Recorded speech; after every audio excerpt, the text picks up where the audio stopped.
ಒಂದು ಕಾಲದಲ್ಲಿ Sunday morning ಶೋಗೆ ticket ಸಿಗಬೇಕು ಅಂತಾದ್ರೆ ಬೆಳಗ್ಗೆ 5 ಗಂಟೆಗೆ ಕ್ಯೂ ನಿಲ್ಬೇಕಾಗಿತ್ತು. ಆದರೆ ಆ ಥಿಯೇಟರ್ ಇವತ್ತಿಲ್ವೇ ಇಲ್ಲ. ಅದೇ ಜಾಗದಲ್ಲಿ ಈಗ ದೊಡ್ಡ ದೊಡ್ಡ ಮಾಲ್ಗಳು, ಕಮರ್ಷಿಯಲ್ ಬಿಲ್ಡಿಂಗ್ಗಳಿದಾವೆ.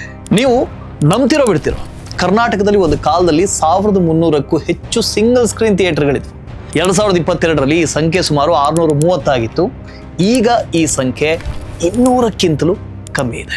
ಬರೀ 80%ಗೂ ಹೆಚ್ಚು ಸಿಂಗಲ್ ಸ್ಕ್ರೀನ್ಸ್ 2 ದಶಕದಲ್ಲಿ ಪರ್ಮನೆಂಟ್ ಆಗಿ ಕ್ಲೋಸ್ ಆಗಿದಾವೆ. ಇದಕ್ಕೆ ಮಲ್ಟಿಪ್ಲೆಕ್ಸ್ಗಳು ಒಂದೇ ಕಾರಣನ? ನಾವು ಕೇಳಿದ್ರೆ ನೀವು ಅನ್ಬೋದು ಮಲ್ಟಿಪ್ಲೆಕ್ಸ್ಗಳೇ ಕಾರಣ ಅಂತ. ಆದರೆ ಅದು ಮಾತ್ರ ಅಲ್ಲ, ಅದರ ಹಿಂದೆ GST ರೂಲ್ಸು, ರಿಯಲ್ ಎಸ್ಟೇಟ್ನಲ್ಲಿ ಆದಂಥ ಲಾಭ, ಈ ಸಿನಿಮಾದ ರೆವಿನ್ಯೂ ಶೇರಿಂಗ್ ಥರದ ಇನ್ನೂ ದೊಡ್ಡ ದೊಡ್ಡ ಬೇರೆ ಬೇರೆದೇ ಕಥೆ ಇದೆ. ಇದೆಲ್ಲ ಇವತ್ತಿನ ವಿಡಿಯೋದಲ್ಲಿ ಡಿಕೋಡ್ ಮಾಡೋಣ. Welcome to Grow Kannada. ನಾನು ವಾಸುದೇವ್ ಮಾರ್ನಾಡ್.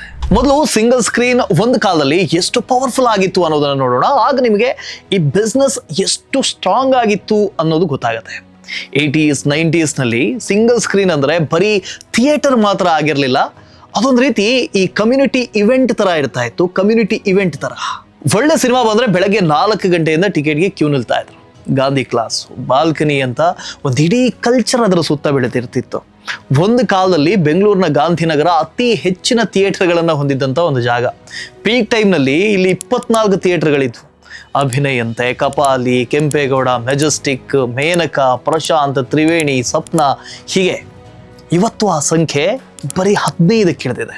ರಿಯಲ್ ಟೈಮ್ ಲೆಕ್ಕದಲ್ಲಿ ಇಡೀ ಕೆಂಪೇಗೌಡ ರೋಡ್, ಗಾಂಧಿನಗರ ಸ್ಟ್ರೆಚ್ನಲ್ಲಿ ಬರೀ 4-5 ಥಿಯೇಟರ್ಗಳು ಮಾತ್ರ ಇವತ್ತು ಉಸಿರಾಡ್ತಾ ಇವೆ. ಫೆಬ್ರವರಿ 16, 1968 ಅವತ್ತು ಆರಂಭವಾದಂಥ ಏಷ್ಯಾದ ಅತಿ ದೊಡ್ಡ ಸಿಂಗಲ್ ಸ್ಕ್ರೀನ್ ಕಪಾಲಿ ಥಿಯೇಟರ್ 1400 ಸೀಟ್ಗಳನ್ನು ಹೊಂದಿತ್ತು. 49 ವರ್ಷಗಳ ಕಾಲ ನಡೀತು. 2016-17ರಲ್ಲಿ ಪರ್ಮನೆಂಟ್ ಆಗಿ ಬಾಗಿಲು ಮುಚ್ಚಿಕೊಂಡು ಇಂಥ ಐಕಾನಿಕ್ ಥಿಯೇಟರ್ ಕೂಡ ಈ ವೇವ್ನಿಂದ ಬಚಾವಾಗೋದಕ್ಕಾಗಲಿಲ್ಲ. ಆದರೆ ಇವತ್ತು ಅದೇ ಜಾಗದಲ್ಲಿ ಅತ್ಯಾಧುನಿಕವಾಗಿ AMB ಮಲ್ಟಿಪ್ಲೆಕ್ಸ್ ಅಂತ ಹೇಳಿ ಮಾಡ್ತಾ ಇದ್ದಾರೆ. ಇದು ಕೇವಲ ಬೆಂಗಳೂರು ಮಾತ್ರ ಸೀಮಿತ ಅಲ್ಲ. ಮೈಸೂರಿನಲ್ಲಿ ಒಂದು ಕಾಲದಲ್ಲಿ 21 ಸಿಂಗಲ್ ಸ್ಕ್ರೀನ್ ಥಿಯೇಟರ್ಗಳಿದ್ವು. ಈಗ ಬರೀ ಅದರ ಸಂಖ್ಯೆ 8ರಿಂದ 10 ಆಗಿದೆ. ಇದು ಬರೀ ಬೆಂಗಳೂರು ಅಥವಾ ಮೈಸೂರಿನ ಸಮಸ್ಯೆ ಅಂತಲ್ಲ, ಇಡೀ ರಾಜ್ಯದ ಸಮಸ್ಯೆ. ಕೋವಿಡ್ ಬಂದ ಮೇಲೆ ಈ ಡಿಕ್ಲೈನ್ ಇನ್ನೂ ವೇಗವಾಗಿ ಆಗ್ತಾ ಹೋಯಿತು. ಪ್ಯಾಂಡಮಿಕ್ ಟೈಮ್ನಲ್ಲಿ ಒಂದೇ ಒಂದು ವರ್ಷದಲ್ಲಿ 30ಕ್ಕೂ ಹೆಚ್ಚು ಥಿಯೇಟರ್ಗಳು ಕರ್ನಾಟಕದಲ್ಲಿ ಪರ್ಮನೆಂಟ್ ಆಗಿ ಬಾಗಿಲು ಹಾಕ್ಕೊಂಡ್ವು. ಅದೇ ನೀವು ನ್ಯಾಷನಲ್ ಲೆವೆಲ್ನಲ್ಲಿ ನೋಡ್ತೀರಿ ಅಂತಾದರೆ ಈ ಟ್ರೆಂಡ್ ಇನ್ನೂ ಭಯಾನಕವಾಗಿದೆ. 1990ರಲ್ಲಿ ಭಾರತದಲ್ಲಿ ಸುಮಾರು 25,000 ಸಿಂಗಲ್ ಸ್ಕ್ರೀನ್ ಥಿಯೇಟರ್ಗಳಿದ್ವು.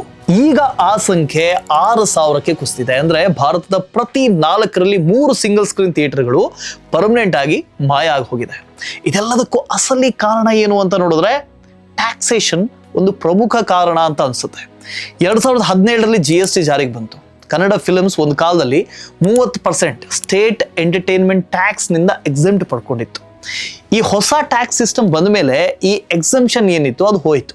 ಆ್ಯಂಡ್ 100ಕ್ಕಿಂತ ಅಂದರೆ ₹100ಗಿಂತ ಕಮ್ಮಿ ಇರುವಂಥ ಟಿಕೆಟ್ಗೆ 18% GST, ₹100ಗಿಂತ ಜಾಸ್ತಿ ಟಿಕೆಟ್ಗೆ 28% GST ಆಯಿತು. ಇದರ ಪರಿಣಾಮ ಏನಾಯಿತು ಅಂದರೆ ಒಂದೇ ಒಂದು ತಿಂಗಳಲ್ಲಿ Kannada regional films collection 40% drop ಆಯಿತು. ಸುಮಾರು 700ಕ್ಕೂ ಹೆಚ್ಚು ಸಿಂಗಲ್ ಸ್ಕ್ರೀನ್ಸ್ ಟಿಕೆಟ್ ರೇಟ್ನ ₹100ಗಿಂತ ಕಮ್ಮಿ ಇಟ್ಕೊಳ್ಳೋದಕ್ಕೆ ಸಾಧ್ಯವಾದಷ್ಟು ಟ್ರೈ ಮಾಡಿದ್ರು. ಇಲ್ಲದಿದ್ದರೆ ಇನ್ನೂ 10% ಟ್ಯಾಕ್ಸನ್ನು ಜಾಸ್ತಿ ಕಟ್ಟಬೇಕಾಗಿತ್ತು. ಇಷ್ಟಾದರೂ ಕೂಡ ಸಮಸ್ಯೆ ಮುಗಿಲಿಲ್ಲ. ಒಂದೇ ವರ್ಷದಲ್ಲಿ ಥಿಯೇಟರ್ಗಳಿಗೆ ಲಾಭ ಕಮ್ಮಿಯಾಗಿ 18% ಎಂಟೈರ್ ಪ್ರಾಫಿಟ್ ಕಮ್ಮಿ ಆಯಿತು. ಸುಮಾರು ಸಿಂಗಲ್ ಸ್ಕ್ರೀನ್ ಥಿಯೇಟರ್ಗಳು ಶಾಶ್ವತವಾಗಿ ಮುಚ್ಚೇ ಹೋದವು ಅಥವಾ ಮುಚ್ಚೋ ಹಾದಿಯಲ್ಲಿದ್ವು.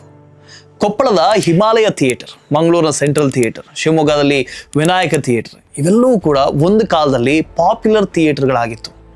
ಈಗ ಅವು ಬರೀ ನೆನಪು ಮಾತ್ರ. ಕೆಲವು ಗೋಡೌನ್ ಆಗಿ ಬದಲಾಗಿದ್ದಾವೆ, ಇನ್ನು ಕೆಲವನ್ನ ಕೆಡವಿ ಕಮರ್ಷಿಯಲ್ ಕಾಂಪ್ಲೆಕ್ಸ್ಗಳನ್ನು ಕಟ್ಟಿದ್ದಾರೆ.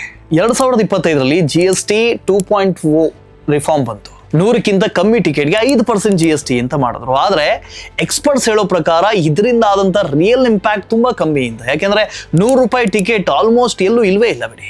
ಎರಡನೇ ದೊಡ್ಡ ಕಾರಣ real estate. Bangalore mirror report ಒಂದು ಇಂಟ್ರೆಸ್ಟಿಂಗ್ ಪಾಯಿಂಟ್ ಅನ್ನು ಹೇಳುತ್ತೆ. ಕಮ್ಮಿ ಲಾಭದಿಂದ ಅನೇಕ ಓನರ್ಗಳಿಗೆ ಥಿಯೇಟರ್ ನಡೆಸೋದಕ್ಕಿಂತ ಆ ಜಾಗವನ್ನು ಗೋಡೌನ್ಗೆ ಬಾಡಿಗೆ ಕೊಡೋದೆ ಅಥವಾ ಅದನ್ನು ಕೆಡವಿ ಹಾಕಿ ಕಮರ್ಷಿಯಲ್ ಬಿಲ್ಡಿಂಗ್ ಅನ್ನು ಕಟ್ಟೋದೇ ಹೆಚ್ಚು ಪ್ರಾಫಿಟಬಲ್ ಅಂತ ಅನ್ಸೋದಕ್ಕೆ ಶುರುವಾಯಿತು. ಒಂದು ಸಿಂಗಲ್ ಸ್ಕ್ರೀನ್ ಥಿಯೇಟರ್ ರನ್ ಮಾಡೋದಕ್ಕೆ ಹೈ ಮೇಂಟೆನೆನ್ಸ್ ಬೇಕು, ಆದರೆ ರೆವಿನ್ಯೂ ಮಾತ್ರ ಜಾಸ್ತಿ ಆಗಲಿಲ್ಲ.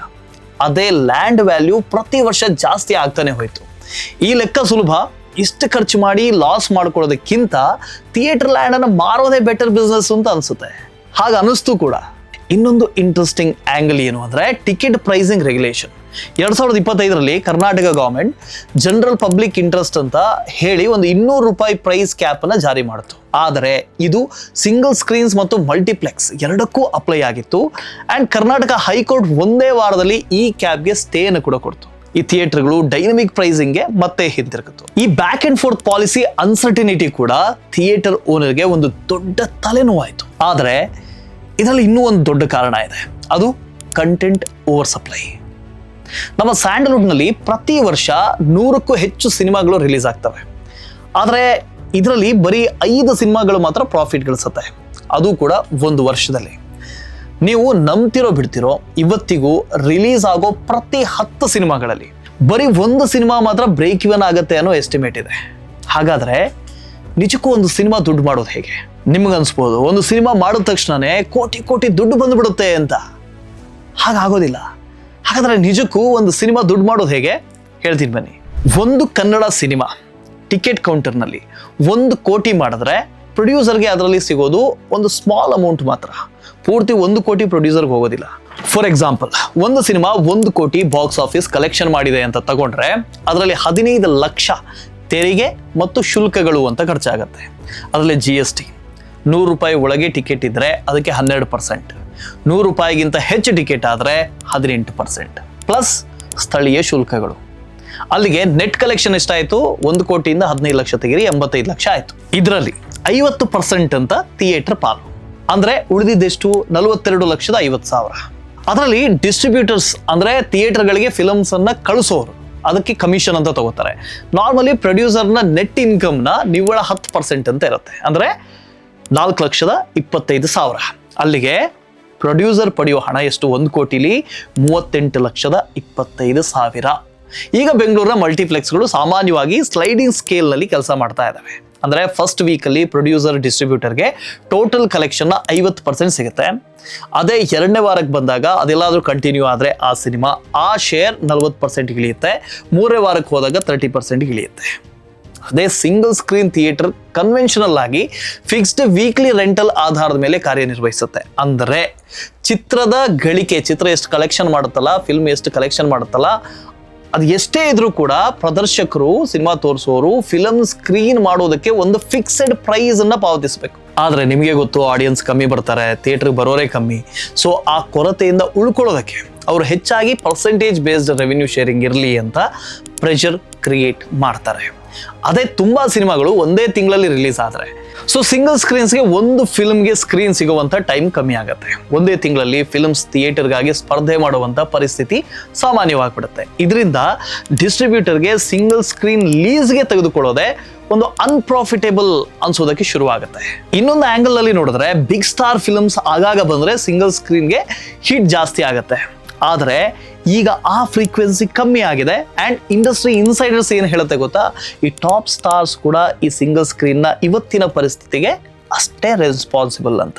ಸೊ ಇದೆಲ್ಲವನ್ನು ಒಟ್ಟಿಗೆ ಸೇರಿಸಿದಾಗ GST margin hit, real estate temptation, Covid shock, ಈ ಕಾಂಪಿಟೇಷನ್ ಆಗಿರ್ಬೋದು, ಓವರ್ ಸಪ್ಲೈ ಆಫ್ ಕಾಂಟೆಂಟ್ ಆಗಿರ್ಬೋದು, ಸೊ ಪಾಲಿಸಿ ಅನ್ಸರ್ಟಿನಿಟಿ, ಇದರಲ್ಲಿ ಒಂದೊಂದೇ ಫ್ಯಾಕ್ಟರ್ ಆಗಿದ್ರೆ ಸಿಂಗಲ್ ಸ್ಕ್ರೀನ್ಸ್ ಬದುಕುಳಿಬೋದಿತ್ತೇನೋ. ಆದರೆ ಇವೆಲ್ಲ ಒಟ್ಟಿಗೆ ಬಂದಾಗ ಬಚಾವಾಗೋದು ಆಲ್ಮೋಸ್ಟ್ ಇಂಪಾಸಿಬಲ್ ಆಗ್ಬಿಟ್ಟಿದೆ. ಈಗ ಈ ಪೂರ್ತಿ ಕಥೆಯಿಂದ ಸಿಗೋ ಕೀ ಟೇಕ್ಅವೇಸ್ ಏನು ಅಂತ ನೋಡೋಣ. ಸೊ ಸಿಂಗಲ್ ಸ್ಕ್ರೀನ್ ಸಾಯ್ತಾ ಇರೋದು ಬರೀ ಕಾಂಟೆಂಟ್ ಪ್ರಾಬ್ಲಮ್ನಿಂದ ಅಲ್ಲ, ಅದು ಬಿಸ್ನೆಸ್ ಮಾಡೆಲ್ ಫೇಲ್ಯೂರ್ ಕೂಡ ಹೌದು.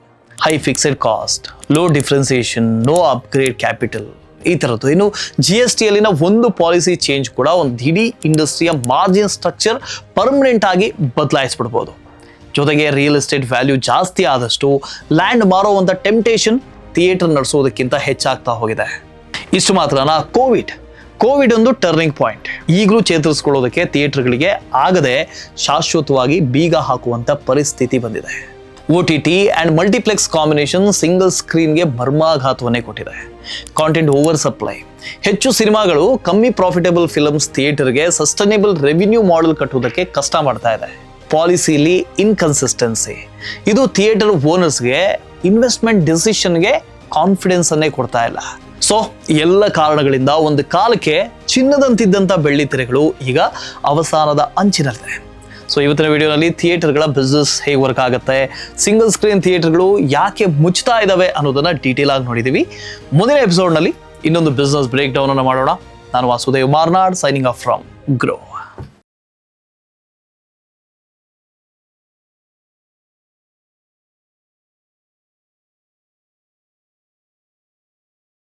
Investment in securities market are subject to market risks. Read all the related documents carefully before investing. Please read the risk disclosure documents carefully before investing in equity shares, derivatives, mutual fund, and or other instruments traded on the stock exchanges.